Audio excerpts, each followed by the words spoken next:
donc, si vous avez les canaux, pouf, pouf, pouf, on va ouvrir tous ceux qui correspondent à votre niveau d'énergie pour fabriquer ces symptômes. Et si dans le tas, il y a des symptômes, ah mais oui, je l'ai eu dans le passé, ben, ça veut juste dire qu'il y avait une coïncidence, bien sûr, entre la topologie ancienne du patient et celle du remède, pour pouvoir avoir la possibilité de réactiver ce canal. Qui sont durs au remède. À travers ça, vous vous rendez compte que Hahnemann soulève quand même un sacré point litigieux, c'est-à-dire le retour de symptômes anciens qui, à première vue, n'ont rien à voir avec l'expérimentation du remède. On va dire, ah mais non, monsieur, moi je les ai déjà eu. Ben non, il faut vraiment les rentrer dans l'image du remède. Vous voyez comme c'est balèze. Et vous voyez une chose encore à travers ce simple point, c'est que Hahnemann n'a jamais reculé devant l'obstacle. Il a toujours remis en cause, à un instant donné, il a été même prêt à dire l'homéopathie, ça se trouve, ça vaut rien, puisque les cas chroniques échouent sans cesse. Donc si loi il y a, elle peut être qu'universelle. Et si elle ne marche pas pour les cas chroniques, ce n'est pas une loi, c'est une coïncidence. Vous vous rendez compte du courage? C'est là encore le poème de Kipling, hein, si tu peux, un jour tu seras un homme, mon fils, etc. Et d'être capable de ne pas hésiter à tout détruire pour dire je veux quelque chose qui soit que vrai. Vous mesurez la trempe d'un type comme Hahnemann. Forcément, un homme de ce degré-là ne peut que sur Terre se faire une multitude d'ennemis. C'est bien normal. Mais si nous, on essaye de suivre Hahnemann, on est bien obligé d'admettre que c'est un sacré géant. Ça va être très dur de le rattraper.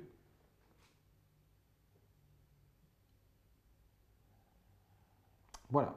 Donc là encore, si on reprend notre modèle topologique, c'est à ma connaissance, je ne vois pas conceptuellement comment ça peut s'expliquer autrement. S'il y a réapparition, c'est que l'organisme, à un moment donné, il a bien été obligé de canaliser d'une façon ou d'une autre, ou plutôt de canaliser quelque part le trop-plein d'énergie qui va être apporté par le médicament. Et du coup, il y a aussi une correspondance entre la topologie du médicament testé et ces canaux existants déjà chez le patient qui vont dès lors pouvoir couler de nouveau.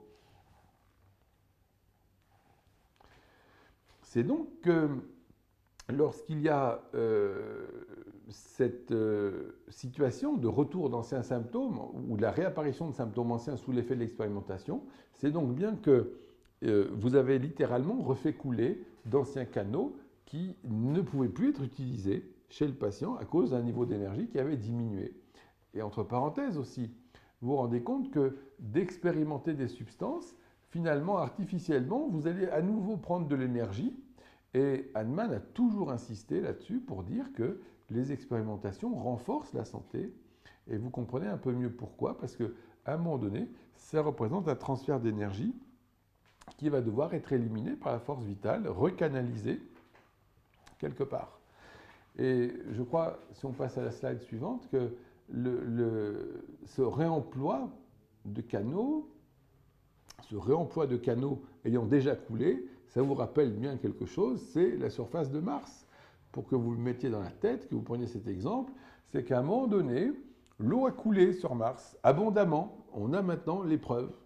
Et vous imaginez que si on pouvait ramener de l'eau à la surface de Mars, elle prendrait les mêmes chemins. Elle prendrait les mêmes chemins. J'ai plus rien à vous dire. Alors, c'est pas parce que l'analogie avec Mars fonctionne, mais le modèle vaguement qu'on peut se faire ici à l'intérieur, c'est que si de nouveau on fait réaffluer, pardonnez-moi, c'est un édouardisme, si on fait à nouveau affluer l'énergie à l'intérieur, elle va être obligée de réemprunter des canaux existants pourvu que la forme des canaux coïncide avec, là encore, la structure topologique du médicament emprunté et expérimenté. Vous remarquerez que je me moque parfaitement de faire des hypothèses dans la mesure où je ne vais surtout pas utiliser une hypothèse pour prescrire. De la même façon, Hahnemann dit bien que l'hypothèse sur ce que nous avons appelé les récepteurs sur la force vitale, tout ça, ce sont des hypothèses, mais qui peuvent être des très jolies hypothèses dont on se fout éperdument parce que ça n'a aucune incidence pour la pratique pour prescrire.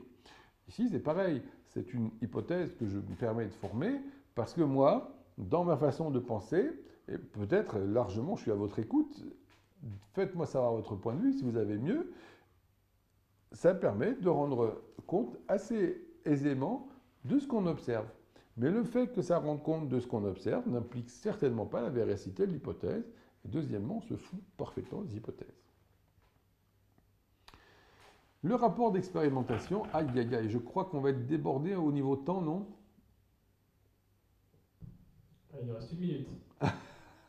Bon, c'est cuit. Alors, je crois qu'on va clôturer aujourd'hui une journée qui a été une journée d'enfer. Je vais retourner avec anxiété sur mon ordinateur pour regarder si Oui, mes données sont j'espère toujours que là. tout est revenu, oui. J'ai trouvé que c'était très agréable d'avoir mon père, hein, parce que Merci. c'est chiant Oui. quand on est tout seul dans un Oui. studio. C'est pas vrai. J'ai beaucoup aimé parce que cette notion de gavage de remède, il faut quand même dire que l'homéopathie n'est pas anodine et que les gens qui se permettent de donner des 10 000, etc., à des fréquences inusitées sont des véritables dangers.